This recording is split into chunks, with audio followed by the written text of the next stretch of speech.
Coucou tout le monde, j'espère que vous allez bien. Je vous retrouve aujourd'hui en vidéo pour vous montrer mes derniers emprunts médiathèque. Donc pour ceux qui ont vu mes vlogs, vous savez que j'ai été m'inscrire à la bibliothèque, enfin la grosse médiathèque qu'ils ont créée dans ma ville. Et donc quand j'ai été faire mon inscription, je pouvais emprunter directement des livres. Donc sachant qu'on peut emprunter 15 documents pour une durée maximum de 1 mois. Donc moi j'ai fait le stock de BD parce que j'avais bien envie de lire des BD entrecoupées entre les romans. Et en plus pour mon challenge Harry Potter, il faut lire... donc on a un item où il faut lire 3 BD en 24 heures, sachant qu'on peut le valider 2 fois. Et on a un item où il faut lire une série complète de BD, manga, comics. Donc là j'ai encore pas trouvé une série qui est finie en fait. Mais donc du coup j'en ai pris plusieurs pour au moins valider l'item des 3 BD lus en 24 heures. Donc j'ai tout d'abord pris Clara de Cécile et Lemoine, publié aux éditions du Lombard. Donc voilà. Donc je l'ai déjà lu. J'ai beaucoup aimé, même si c'est une histoire quand même relativement triste, et vous la retrouverez très bientôt en point lecture. Vous l'avez peut-être déjà vu, soit dit en passant. J'ai ensuite pris Sorcière de Joris Chamblin et Thibaudier, donc le tome 1, Le mystère du jeteur de sorts, aux éditions BAB.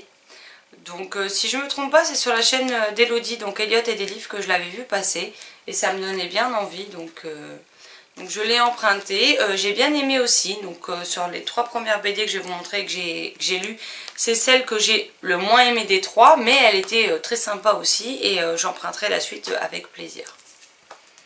Donc le 3e qui est déjà lu, il s'agit de Monsieur Blaireau et Madame Renard, le tome 1, La rencontre, de Brigitte Luciani et Ève Tarlet, publié chez Dargaud. Donc voilà. J'aime beaucoup les crayonnés, les coloris utilisés, et cette BD m'a vraiment beaucoup plu également. Et les autres BD par contre, celles-là je ne les ai pas encore lues, mais ça ne saurait tarder à mon avis. Donc vous les retrouverez encore une fois très bientôt en point lecture. J'ai emprunté donc Amulette, le tome 1, Le gardien de la pierre, de Kazu Kibuishi, publié chez Akileos.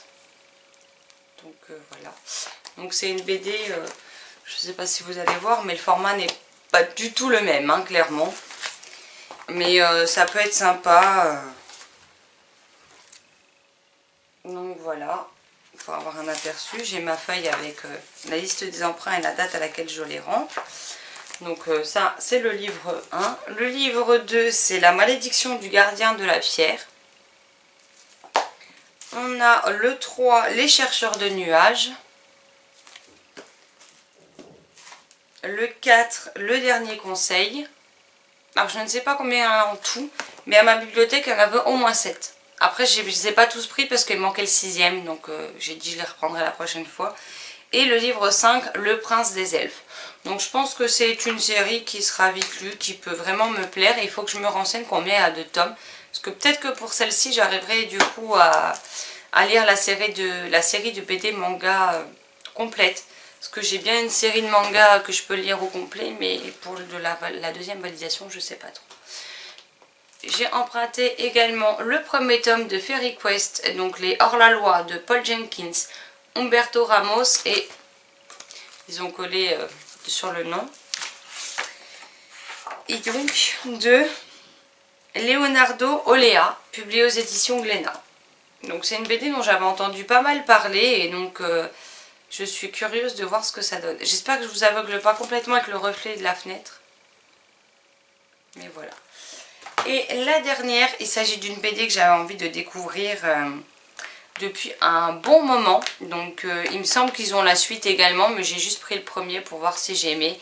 Il s'agit de Le souffle vent, donc le premier tome, New Pearl Alexandrie, de Andoris et Xavier Colette, publié chez Delcourt Éditions. Donc voilà, avec une couverture bleue, en plus c'est ma couleur préférée. Donc voilà, donc vous retrouverez toutes ces BD dans des futurs points lecture. Je pense que je ferai des points lecture séparés des romans en eux-mêmes, tout simplement parce que quand il y en a une ou deux, je peux les intercaler, mais là il y en a vraiment beaucoup. Donc par contre, tout ce qui est BD, manga, comics, vous les verrez en point lecture, mais je ne les chronique pas sur le blog, tout simplement parce que Je ne sais jamais comment chroniquer ce type d'ouvrage sur le blog en fait. Je mets un temps infini et en général, au bout d'un moment je me souviens plus de l'histoire donc ça devient compliqué. Je ne sais jamais comment tourner une chronique pour ce type d'ouvrage. C'est d'ailleurs pour ça que après avoir bien galéré pour faire la chronique d'un manga, j'ai décidé que je ne prendrai plus de BD, manga ou comics en service presse si on doit le chroniquer uniquement en article écrit parce que c'est juste la croix et la bannière en ce qui me concerne, donc voilà. Donc n'hésitez pas à me dire si vous connaissez les BD que je vous ai présentées, si elles vous font envie, si vous avez aimé ou pas, si jamais vous les avez lues. Et puis moi je vous retrouverai bientôt pour les points lecture concernant tous ces emprunts. Je vous souhaite une excellente journée, de très belles lectures et je vous dis à très vite pour une prochaine vidéo. Ciao ciao.